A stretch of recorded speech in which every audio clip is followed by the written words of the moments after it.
अध्यात्म विज्ञान कोई धर्म या संप्रदाय नहीं है, ये स्पिरिचुअल साइंस है जो कुदरत के कानून पर आधारित है। ये विज्ञान पूरे ब्रह्मांड के सभी रहस्यों को उजागर करता है और जीवन के सभी पहलुओं को समझने के लिए एक नई दृष्टि देता है। इसी को आर्ट ऑफ विजन कहते हैं, दुनिया को देखने की एक नई दृष्टि, जो अध्यात्म विज्ञानी परम पूज्य स्वामी श्री कमलेशानंद जी के निर्देशन में सनातन सत्य का अनुसंधान कर हमारे जीवन को प्रकाशित करे। जय सच्चिदानंद। आ जगत में जे साधनो बंधन माटेना छे ते साधनो मुक्तिना पण छे। आ जगत में जे साधनो बंधन माटे छे ते साधनो मुक्ति माटे छे। बंधनना साधनो अने मुक्तिना साधनो जुदा नथी, फक्त बंधनना साधनों में रॉन्ग बिलीफ छे, मुक्तिना साधन में राइट बिलीफ छे। शुं छे? समझाय छे? बंधनना साधनों अने मुक्तिना साधनों जुदा नथी। तप जप त्याग खावू पीवू जीवू सोई जवू ए बधा संसार चलाववाना साधन छे। ए साधन में आपणे छूटा रहीए तो ए ज बधी अवस्थाओं मुक्ति माटे काम करे।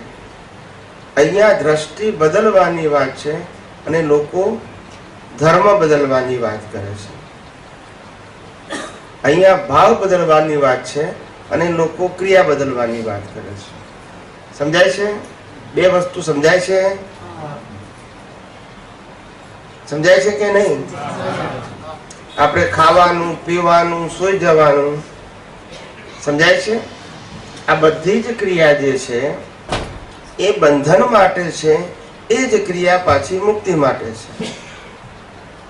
कर्ता पदथी करेली क्रिया ए बंधन माटे छे, अकर्ता पदथी थयेली क्रिया ए मुक्ति माटे छे। तो क्रिया जुदी छे? क्रिया जुदी छे? हूँ ज्ञानी होऊं, हूँ तीर्थंकर होऊं तोय मारे खावानुं, ने हूँ अज्ञानी होऊं अभण होऊं तोय मारे तो खावानुं बंधन रूप छे। गरीब में झूंपड़ी में घर में रहे अने साधु संत सन्यासी सारी जग्याए घर में रहे, पण बंने बंधन ना साधन छे। अज्ञान छे तो बंधन छे अने ज्ञान छे तो समझाय छे? अज्ञानी ऊंघी जाए, ज्ञानी ऊंघी जाए। ज्ञानी ने ऊंघ में पण हूँ शुद्धात्मा छूं ते लक्ष्मा होय, अज्ञानी ने ऊंघ में हूँ चंदुराल छूं ते लक्ष्मा होय, चंदुराल छूं ते लक्ष्मा होय। पण साधन जुदा छे एम कहूं छुं तमने। मारू तमने आजे ए लेसन आपવું છે કે साधन मुक्तिना અને બંધનના जुदा છે કે दृष्टि जुदी છે? तो આપણું આ વિજ્ઞાન दृष्टि ઉપર છે કે ક્રિયા ઉપર છે? આપણે ક્રિયા બદલવાની છે કે दृष्टि બદલવાની છે? આપણે વ્યવહાર સુધારવાનો છે કે વ્યવહારથી મુક્ત રહેવાનું છે? એટલે કોન્સેપ્ટ પહેલા ક્રિયા કરો, કોન્સેપ્ટ ક્લિયર કરો કે આપણો પુરુષાર્થનો માર્ગ શું છે, એ દ્રષ્ટિ છે કે ક્રિયા છે? આ બધા પઝલ થઈ જાય છે। શું થઈ જાય છે? અનાદિકાળથી આ જ કર્યું છે આપણે કે સંસારમાં રહેવું હોય તો આ ક્રિયા કરવાની, મોક્ષે જવું હોય તો આ ક્રિયા કરવાની। પણ જે મોક્ષે ગયેલા બધાય પરણેલા હતા, બોલતા નથી બધા। તમને જ કહેવામાં આવે કે તમારે નહીં પરણવાનું, બાકી જે ગયા તીર્થંકરો સહિત બધા પરણેલા હતા, બોલતા નથી બધા। સમજાય છે? અને પાછા બધાને છોકરાઓ પણ હતા, હા કે ના? બોલો। હવે મોક્ષ માટે ક્રિયા જુદી આવી એમ પૂછું છું।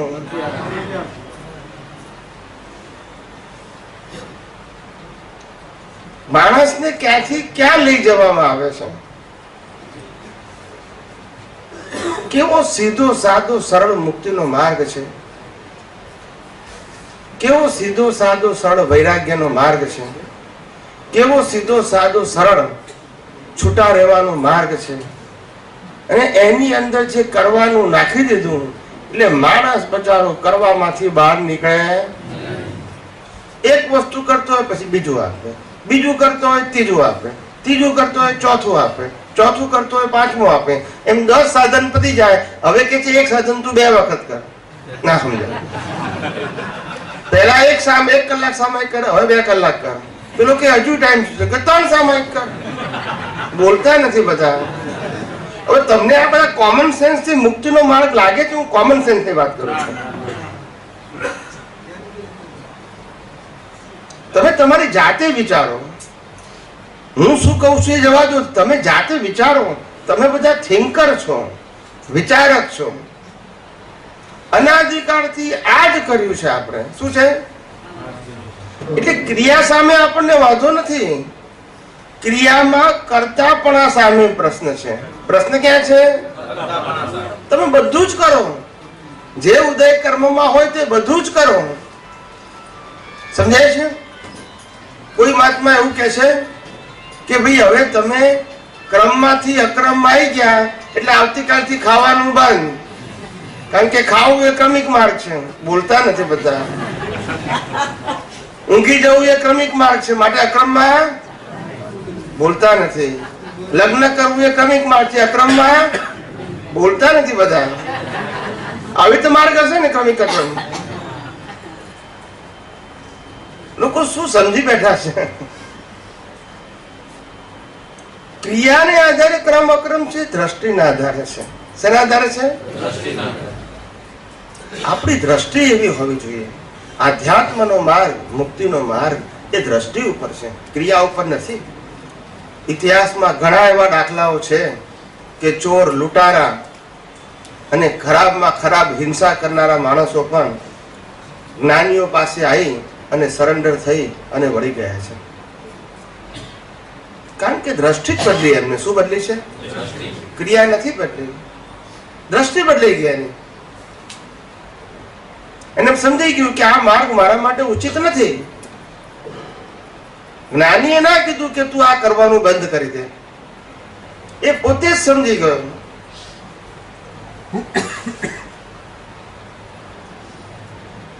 કે આખરે સાચું સુખ શેમાં છે? શેમાં સાચું સુખ છે? સાધનમાં છે, સંપત્તિમાં છે, સંબંધોમાં છે, સત્તામાં છે, કે મન વચન કાયાથી કરવાથી શુભ ક્રિયામાં છે? સાચું સુખ ક્યાં છે? બોલો બોલો.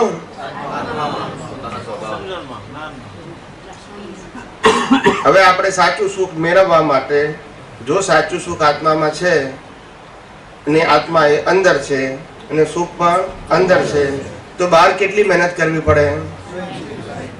વિચારીને બોલો. બહારની મહેનત થી અંદર સુખ મળશે? તમે માન્યતા જુઓ. આપણી માન્યતા પાયો જ ખોટો છે. આપણો સમજણનો પાયો કેવો છે?